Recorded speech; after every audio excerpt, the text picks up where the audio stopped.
The wind cut sideways through the skeleton of what had once been Syria 4's District 12, hissing low through collapsed tram lines and snapped girders. It wasn't loud wind, not the kind that howled, it whispered, dragged itself across frost-coated metal and dead cables like something reluctant to be there at all. Laurent Vale adjusted the strap of his salvage pack and crouched beside a shattered kiosk, half swallowed by snow. The pulse lantern in his hand buzzed softly, its amber glow barely penetrating the thick morning fog. Sub-zero and climbing. Visibility was down to 4 meters. Nothing should be moving out here. His gloves were worn thin at the fingertips. He felt the cold there first sharp against bone, not skin. Years ago, he might have turned back at the edge of the safe zone, muttering something about protocol. But those days were long buried beneath the ruins. No enforcers, no check-ins, no functioning oversight grid. Just the cold and whatever he chose to do with it. He sifted through charred metal and exposed conduit, brushing aside broken signage and insulation foam. Nothing salvageable. Just more ghost bones from a forgotten time. He stood, joints aching, breath visible in short bursts. Then a sound, small, too soft for machinery, too deliberate for wind. He froze, lantern held still. There it was again, plastic, tapping lightly against concrete. A pattern, not random. Laurent stepped around a collapsed beam, keeping low. The fog thinned briefly in the broken corridor ahead, revealing a narrow alcove, choked with debris. There, kneeling near a pile of scavenged cloth, was a child. She was motionless, save for her hands, which fidgeted nervously around a cracked feeding bottle. Her skin, faint blue-purple, was splotched white with early frostbite. The coat she wore was stitched together from scraps and thermal patches, uneven and far too thin for this weather. Her feet were wrapped in dirty cloth tied with wire. No boots. Behind her, bundled tight in a shredded insulation tarp, lay something smaller. Laurent stepped closer, and the shape resolved a baby. Silent, barely moving, with wisps of pale hair matted to its translucent skin. The infant's chest rose and fell in shallow gasps. The older child looked up. Her eyes didn't widen. They didn't blink. Just met his with that quiet kind of stare only the starving knew. Her voice came out dry, split at the edges. Just, "Milk for my sister," she said. No begging, no fear. Just a transaction from a child, pretending she hadn't already given up hope. "I'll pay you back," she added after a beat. "When I'm grown." Laurent didn't speak. Not yet. He reached into the inner lining of his coat and pulled out a wrapped protein cube. He knelt slowly, set it down on the snow beside her, and extended his free hand open, palm up. The girl didn't move. Not until the baby whimpered. Then she stiffened, turned, and picked the infant up with trembling arms. Her knees nearly gave as she rose. Laurent noticed how thin her legs were, how she wobbled with the weight of a child no bigger than a ration satchel.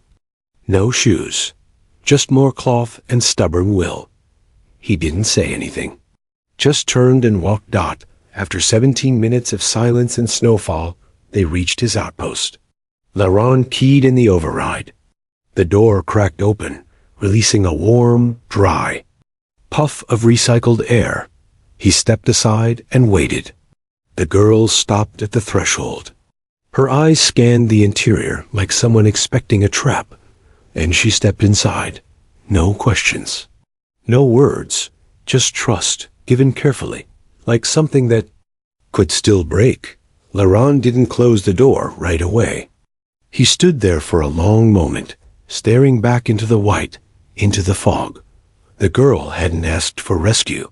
She'd made an offer. And he, for the first time in years, had simply said yes, without saying anything at all. The door sealed, with a soft hiss behind him, shutting out the wind and whatever ghosts were drifting in the fog outside. Inside, The shelter was dim but warm bare-bones concrete, rebar ribs showing through the walls, a low hum from the portable heater radiating. In the far corner, the girl stood just inside, still holding the baby close, her arms taut with effort and nerves.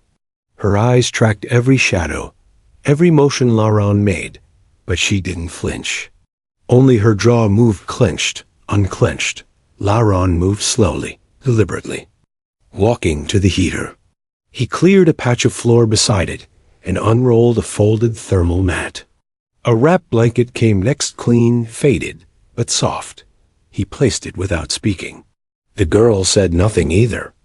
She adjusted the infant in her arms and finally crouched, laying the bundle down onto the blanket as if afraid the warmth might vanish the second she let go. Laron headed to the kitchenette in the corner. It was little more than a converted survey field case wired to an old fusion cell. He pulled open a chilled storage drawer and took out a small, sealed container of synth milk standard infant formula, dated but safe. He poured the contents into a clean bottle, attached it to the warming coil, and waited. Behind him, the girl shifted. Her coat rustled. The baby stirred once, made a soft, dry hiccup, then went still again. When the formula reached temperature, Laron turned and crossed the space. He crouched beside the girl and extended the bottle. She didn't reach for it. Not immediately. "You can feed her," he said, voice level low. The girl's fingers moved at last. She took the bottle slowly, her hands steadier than before. She tested the temperature on her wrist, the way only someone who'd done this many times would. Then she placed the nipple against the baby's lips. The infant latched instantly. Weakly, but with purpose. The girl exhaled, not relief. Something quieter, something like permission to exist for another hour. Laron stood and stepped back, giving them space. He leaned against the far wall, arms folded, watching them out of the corner of his eye. The girl cradled the baby with practiced care, her shoulders hunched inward, like she'd been doing this for too long without a pause. Time passed. The heater clicked once. A light flickered overhead. The storm outside thickened, snow beginning to stick against the outside paneling in dull, wet clumps. Eventually, the girl spoke. "My name's Salon." Her voice was clearer now, still raw but audible. Laron nodded. "Lon." She looked down at the baby. "Me," she whispered. He took in the name.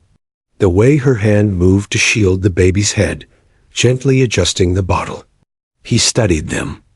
The tension in her small frame, the way she still positioned herself between the child and everything else, including him. "Where's your mother?" he asked. Salon didn't answer at first. Then, so soft he nearly missed it, "She watches from the dark." Laren's breath caught.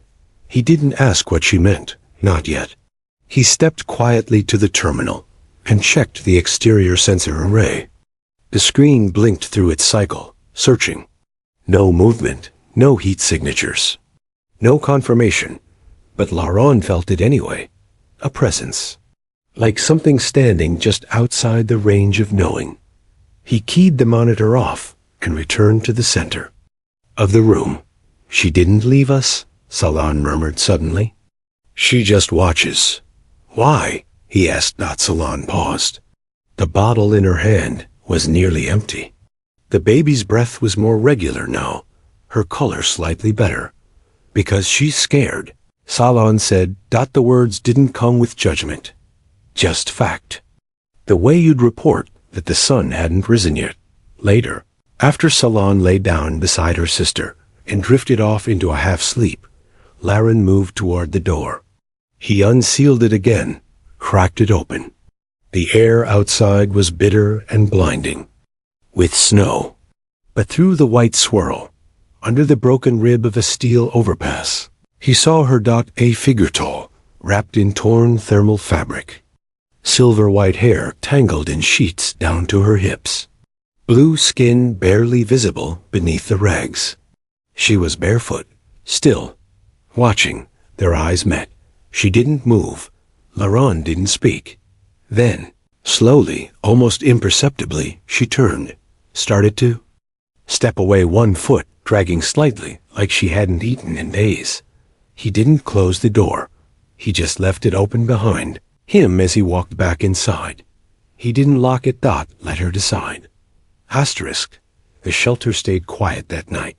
Snow padded softly against the outer wall, muffled by the thickening drifts. Inside, the heater hummed its steady tune, and the faint blue light from the solar panel flickered once every 7 seconds, just enough to remind the room it was still breathing.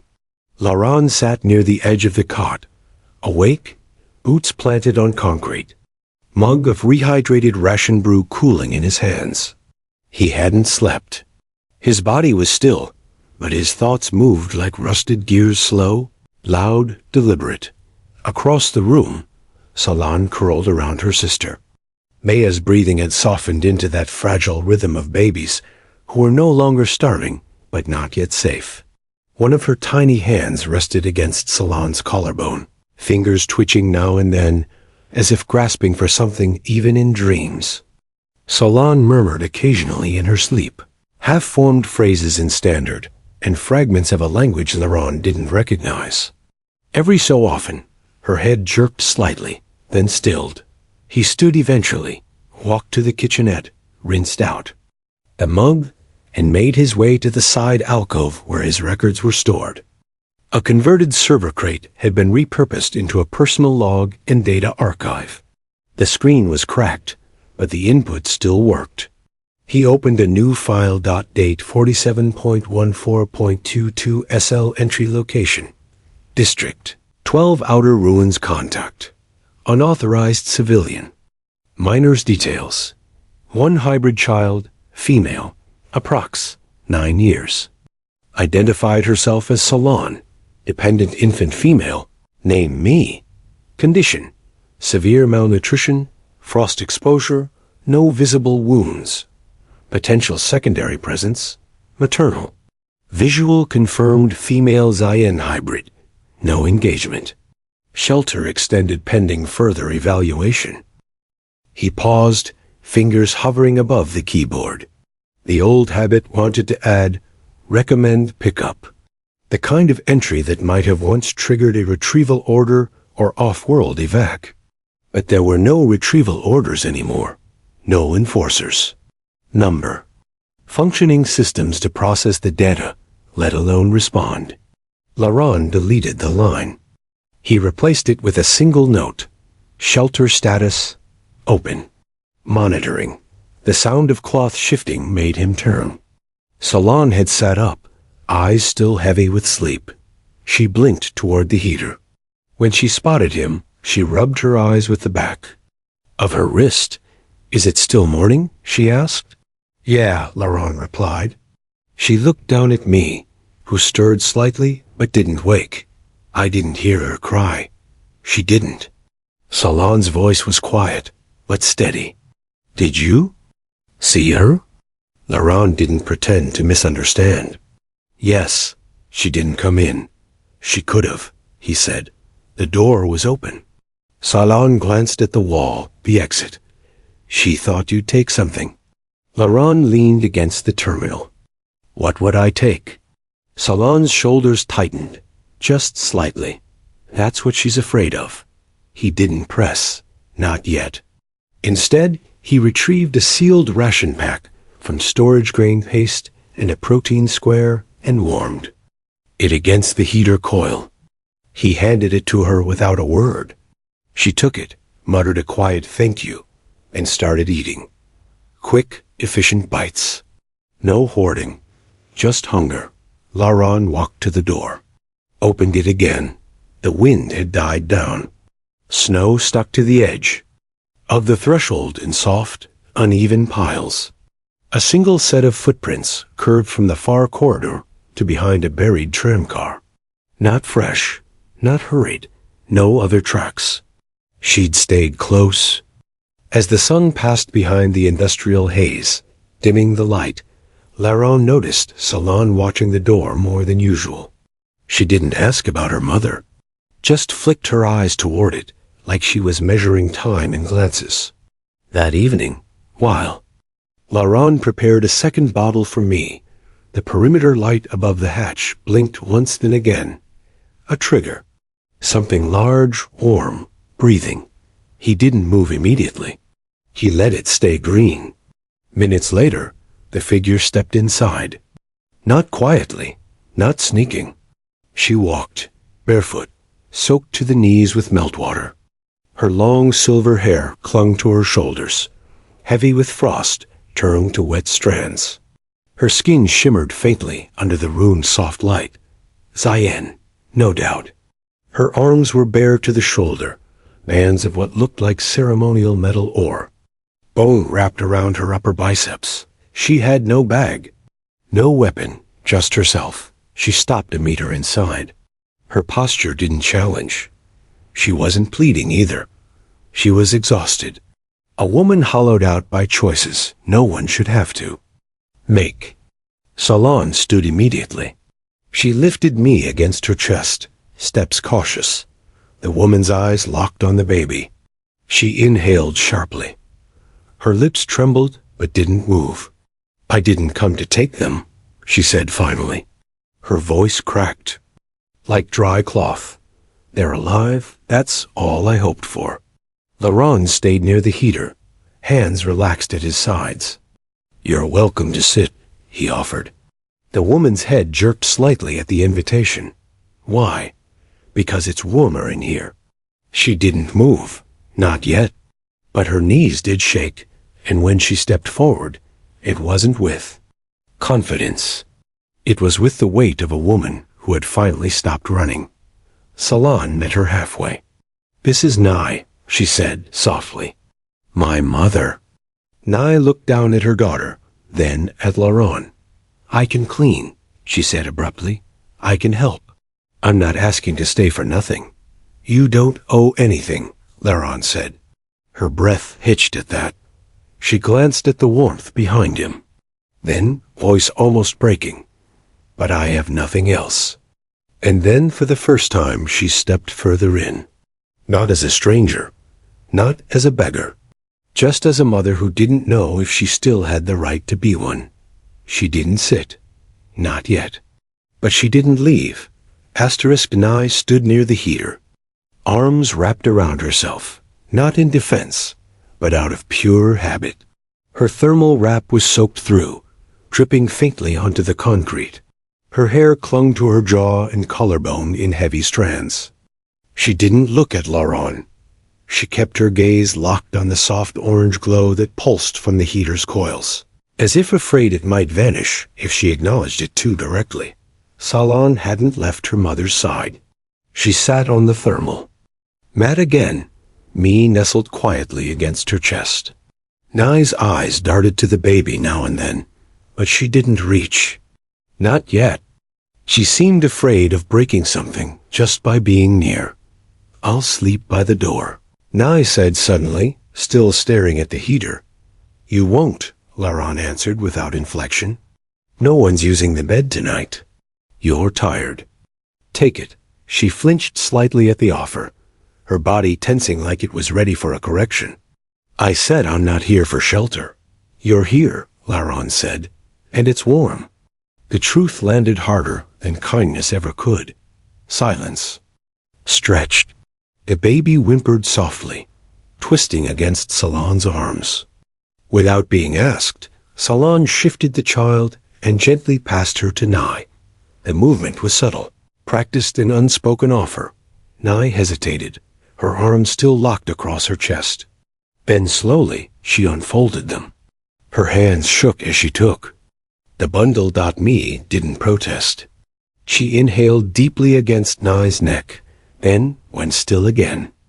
Sleep came almost instantly, her small hand clutching a piece of her mother's wrap, like it had never let go. Nye sat not on the floor, not against the wall. She lowered herself carefully to the edge of the cot and cradled me with reverence, as if afraid she would turn to mist in her arms. You didn't ask where I was, she said after a long moment. Laron stood near the wall, arms at his sides. I figured if it mattered, you'd tell me. Nye's eyes flickered toward Salon, then back to the baby. He threatened to kill them. The air in the room thinned. Laron didn't move. She continued, voice low and steady, the tone of someone who'd told this story in her own head 1,000 times. He said if I stayed away, he'd feed them, keep them warm. I wasn't worth more than a night to him. But he said they were useful. He had supplies. He had fuel. She swallowed hard, eyes burning but dry. I believed him. I watched. From the perimeter, every other night. I only went back when he was gone. And they were gone too. He'd traded the dome, locked it, sold the heater unit, left them outside. I found the trail, followed it here. Salon spoke softly from the floor. He left us with nothing but the tarp. Nye's jaw clenched. I wanted to come sooner. I thought waiting was safer. You were wrong, Salon said. Her voice wasn't angry. It wasn't soft either. Na. I didn't argue. I didn't think anyone would take us in. Laron walked over to the storage unit and retrieved another ration pack. This one had a real protein bar and dried fruit strips. He handed it to her without a word. She took it with both hands, her fingers brushing against his glove. She didn't flinch this time, but she didn't look up either. As she ate slowly. Quietly, Laron knelt beside the small kitchenette to rinse the baby's used bottle. He moved deliberately, cleaning, checking, resetting the warming coil. Nye's gaze flicked to him again and again, not in suspicion, not in judgment. Just watching, measuring, wondering. Where did you learn to care for children? She asked, finally. I didn't, Laron said. I just pay attention. Nye studied him, something unreadable in her expression. That's rare. More. Silence. The baby stirred again, soft and content. Nye's voice dropped even further. The last man who helped us didn't do it for kindness. Not at first.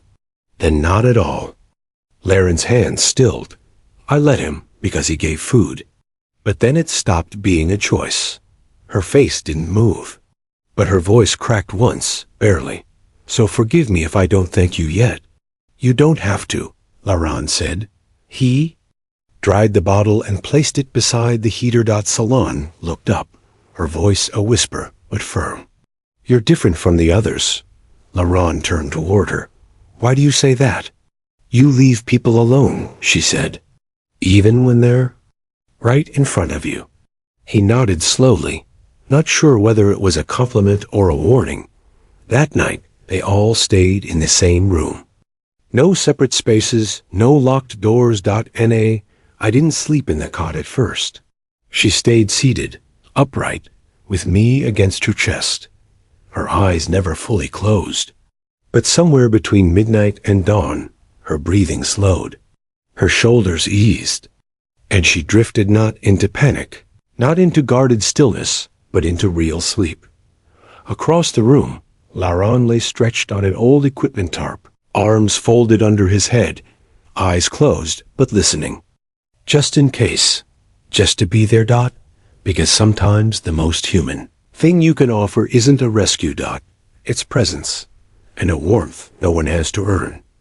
Asterisk. The morning light seeped in through the fractured ceiling panel, filtered, soft and gold-tinted through Syria 4's ever-present haze. The snow outside had melted into slush, its threat diminished by the rising heat of late-cycle weather, but it still clung to the edges of the old tram rails, like the world couldn't quite let go of the cold. Inside the shelter, it was warm, not from the heater alone, but from something subtler. Something that breathed and pulsed just beneath the surface presence. Routine, motion without fear. Nye sat near the utility sink, her long silver hair now tied loosely with a strip of cloth. Salon had salvaged. Her fingers moved quietly, folding cleaned wraps, organizing the baby's things, checking the seals on ration pouches.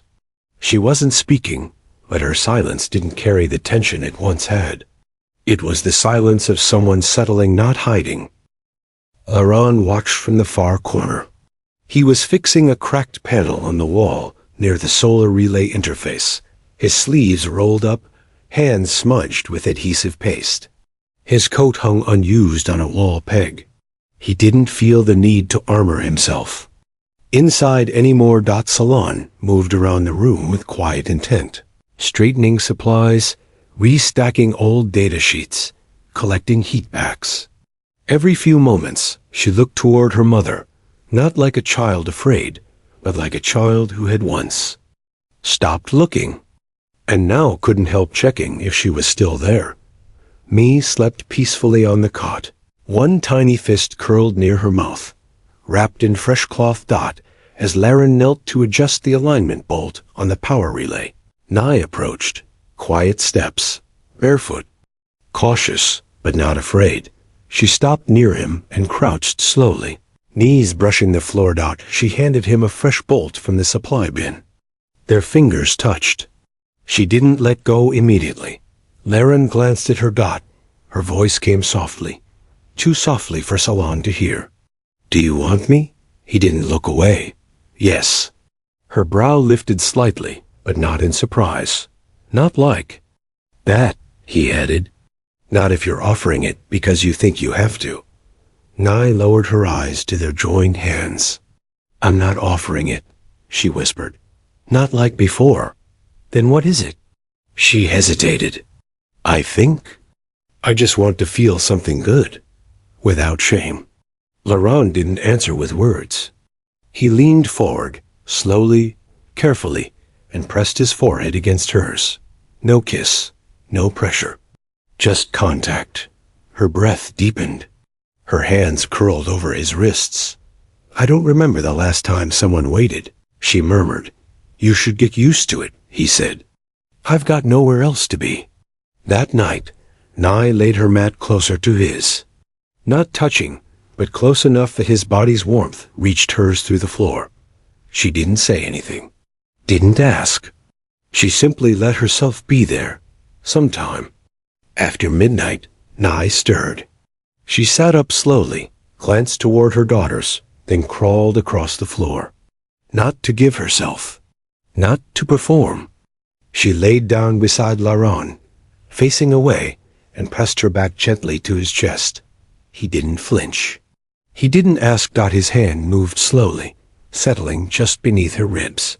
No tension, just warmth.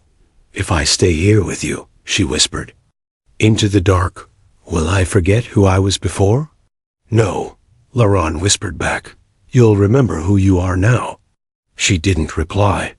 She reached for his hand, guiding it up over her ribs, to the center of her chest, and held it there. Not for sex, not for proof, just for belonging. Across the room, Salon stirred slightly on her mat. Her eyes opened, caught a glimpse of the two shadows pressed together by the heater's glow. She didn't say anything, didn't interrupt, but she smiled, barely, to herself, and whispered, "He really doesn't want anything." Then she went back to sleep. When morning came, it didn't knock. It simply arrived. No alarms, no scraping wind, just slow, steady light. Nye stood by the mirror panel, a sheet of polished steel, once part of the outpost's old structural beam. She looked at herself for a long time. Her scars hadn't faded. Her body still carried the marks of hunger, cold, and survival. But her skin was no longer translucent. Her eyes no longer dull. She didn't flinch at her own reflection. Behind her, Laron stepped into view. She didn't turn. "I don't know what I look like to you," she said. "I see someone still standing." He answered, "I don't want to be seen as broken." "You're not," he said. "Not anymore." She turned then. No games, no shields. Her wrap hung loose across one shoulder. She took a slow step forward. "I've offered myself before," she said. I've been used. I've been taken. That's not what this is. He nodded. I'm not trying to please you, she said. I wouldn't want that. Nye reached up, placed her hand on his chest. Her fingers traced a faded burn mark along his collarbone. Do you want me? She asked again. Laron looked into her eyes. Yes, he said. But only if you do. She didn't nod. She simply leaned forward and kissed him not with desperation, with certainty.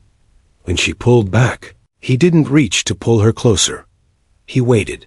She took his hand and led him to the cot this time, when they lay down together. Nothing stayed hidden and everything felt real. Asterisk. Clouds drifted silently over the ruined skyline of District 12, casting soft, moving shadows through the broken ceiling slats of the shelter. Outside, the wind had quieted to a low whisper. More breath than howl. The ruins no longer threatened. They simply existed frozen in time, draped in mist inside. The air was warmer than it had ever been. Nye stood barefoot on the concrete, her long silver hair falling freely down her back. No, longer tangled. A clean linen wrap clung loosely to her hips, salvaged from old textile bundles Laron had tucked away long ago. Her body moved differently now, not stiff, not braced. Her skin had filled in, no longer thin and brittle. Her shoulders weren't drawn up. Her hands didn't flinch. Even her silence had changed. It no longer guarded, only rested. She rinsed cloths in the old sink, folding each with methodical care. Every movement was intentional, quiet, lived in.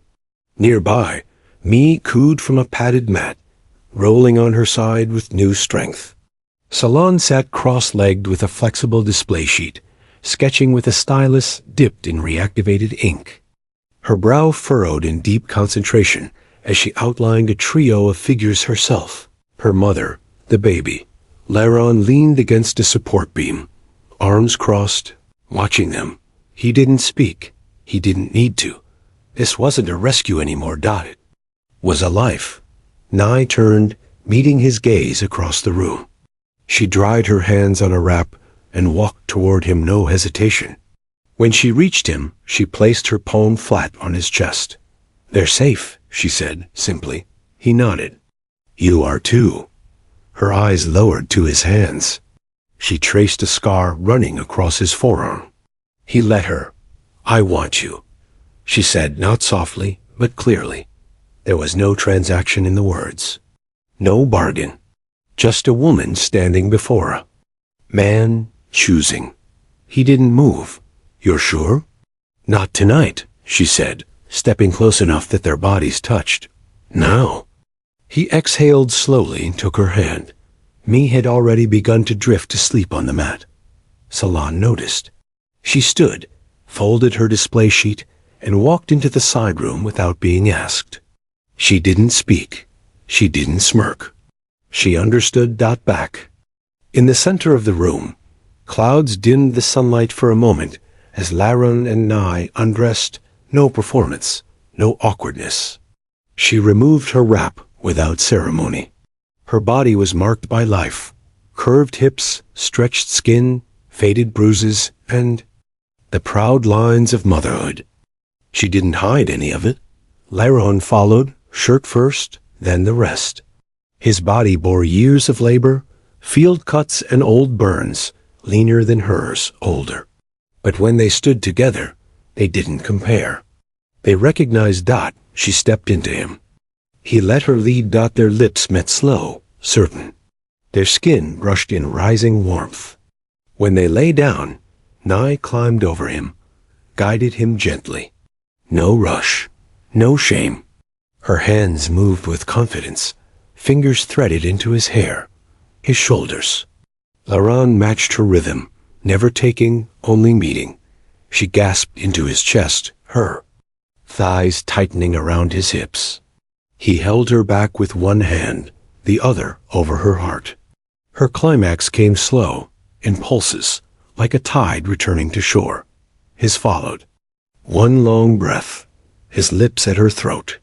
His body stilled beneath hers, and she collapsed gently forward, both of them wrapped in heat and breath, and the quiet trust that came not from sex, but from surrender. Later, as light shifted back through the ceiling, Nye rested on her side, fingers tracing invisible shapes on his chest. "I didn't think I could still feel like this," she whispered. "You didn't lose it," Laron said, voice low. "You were just waiting to choose it." She smiled, faint and free. Across the room, Salan returned without a word. She saw them lying together, peaceful, warm, and didn't flinch. She sat by the heater and picked up her sketch again. Me stirred, but only softly. Her breathing was steady. "She's really here now," Salan whispered to herself. And this time she believed it. Later, Laron cleaned bottles near the sink, while Nye played with me in the center of the room. Her hair was down, her skin glowing under the ambient light. She tapped the baby's feet in rhythm, humming a tune Laron had never heard before. Soft, melodic, alive. Salan drew again, sketching her mother's face from across the room. "Do you want to stay?" Laron asked quietly. Once Nye looked up, her expression didn't falter.